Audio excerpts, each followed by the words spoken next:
Maka Allah Ta'ala nanti pada hari kiamat, nanti pada akhirat Allah SWT, kita akan mendapatkan daripada surga yang luasnya 10 kali lipat dunia itu Allah Ta'ala.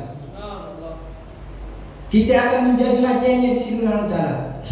Maka hadirin yang dimuliakan Allah SWT, orang yang berharta di dalam dunia itu, orang yang sehat di dalam dunia itu, orang yang memiliki umur Allah Ta'ala di dalam dunia itu, orang yang memiliki segala-galanya di dalam dunia itu Allah Ta'ala, maka dia Allah Ta'ala harus berterima kasih Allah Ta'ala kepada orang yang beriman kepada Allah Ta'ala.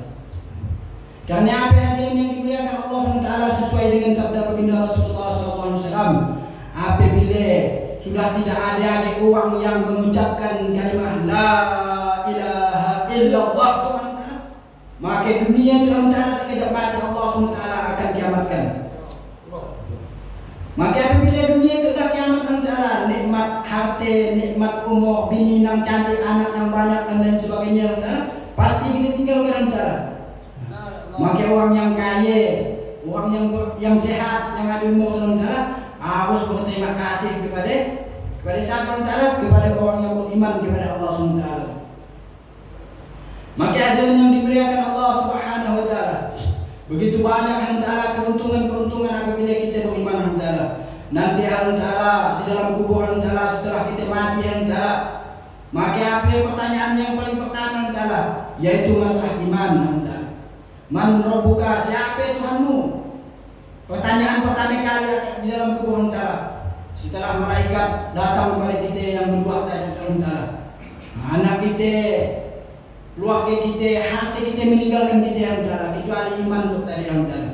Apabila kita beriman kepada Allah Subhanahu wa Ta'ala, di dalam dunia taat kepada Allah Subhanahu wa Ta'ala, mengikuti cara baginda Rasulullah SAW, mengamalkan daripada sunnahnya baginda Rasulullah SAW Allah Ta'ala, maka apa hadirin yang dimuliakan Allah SWT, akan mudah kita menjawab pertanyaan daripada malaikat tadi Allah. Maka hadirin yang dimuliakan Allah SWT, setelah kita beriman kepada Allah SWT, kita ikuti cara baginda Rasulullah SAW, kita tunaikan daripada sunnahnya baginda Rasulullah SAW, memakai janggut. Jangan dihina antara orang yang memakai janggut, orang memakai sorban, orang memakai baju gamis antara.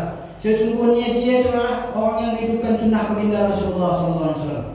Rasulullah SAW di dalam hikayat sahabat, di dalam kitab-kitab yang lain adalah dikatakan adalah Rasulullah SAW itu mempunyai janggut, memiliki janggut. Rasulullah SAW suka memakai baju adalah baju-baju gamis, suka memakai sorban dan lain sebagainya adalah. Maka adalah kita tunaikan daripada sunnahnya baginda Rasulullah SAW. Maka hadirin yang dimuliakan Allah SWT, sehingga apa yang ta'ala, sehingga kita diridhoi oleh Allah Subhanahu wa Ta'ala.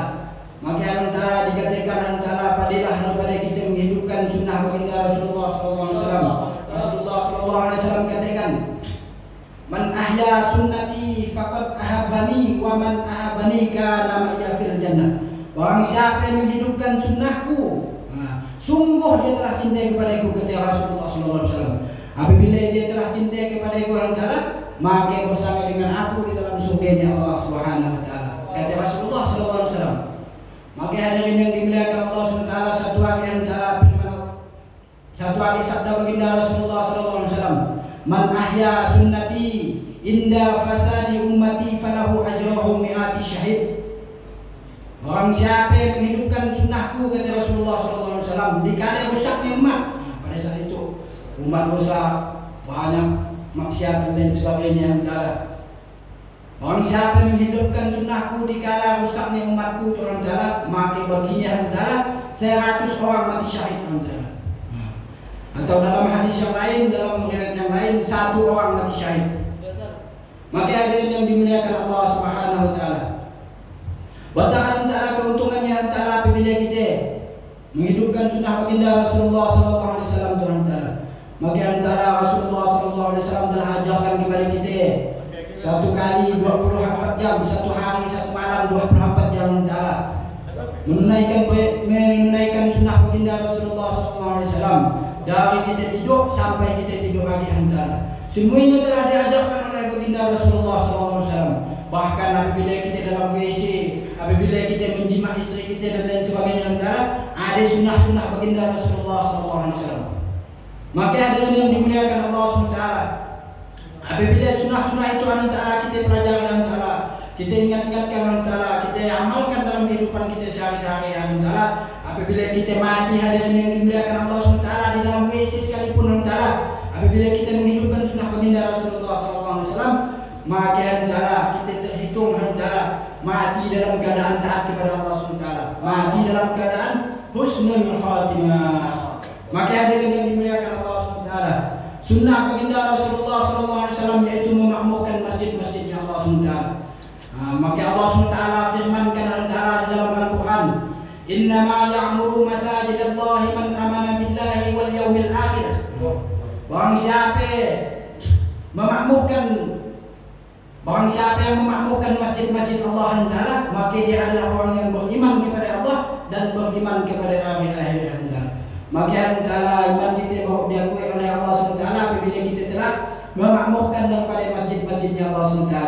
Maksud memakmurkan daripada masjid-masjidnya Allah SWT adalah kita menghidupkan sunnah baginda Rasulullah SAW di dalam masjid kita itu Allah Taala. Berupa solat secara berjamaah. Solat adalah perintahnya Allah dan berjamaah adalah sunnahnya baginda Rasulullah SAW.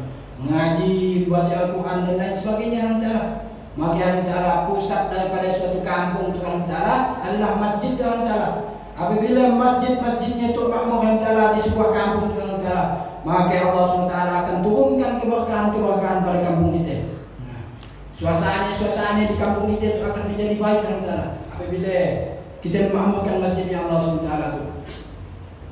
Maka hadirin yang dimuliakan Allah Subhanahu wa taala, Allah SWT apabila nak menurunkan azab Allah Taala kepada suatu kampung Allah Taala, maka dilihat dia Allah Taala. Apabila ada orang yang menghidupkan daripada amalan-amalan di dalam masjid, solat di dalam masjid, saling bersilaturahmi Allah Taala di dalam sebuah kampung Allah Taala, makmur masjidnya Allah Taala dan lain sebagainya Allah Taala, maka azab Tuhan Taala yang tadi Allah SWT turunkan tu, maka Allah SWT akan tangguhkan. Apabila Allah SWT azab yang telah Allah SWT turunkan Tuhan Taala, apabila kita taat kepada Allah SWT, maka cepat atau lambat azab itu Allah SWT akan tarik. Hari itu Allah Taala, kenapa Allah Taala di dunia itu Allah Taala Allah SWT turunkan berbagai macam penyakit Allah Taala. Jangan kita menyalahkan pemerintah Allah Taala, jangan kita menyalahkan siapa-siapa Allah Taala, tapi salahkan diri kita Allah Taala. Karena apa Allah Taala? Karena banyak keluarga kita, diri kita termasuk ahli keluarga kita, bahkan termasuk alam untuk belum taat kepada Allah SWT, belum menghidupkan sunnah-sunnah di dalam masjid Allah Taala, belum memakmurkan masjid-masjidnya Allah SWT. Maka hadirin yang dimuliakan Allah SWT, sunnah terkuasa baginda Rasulullah SAW itu adalah berdakwah Allah.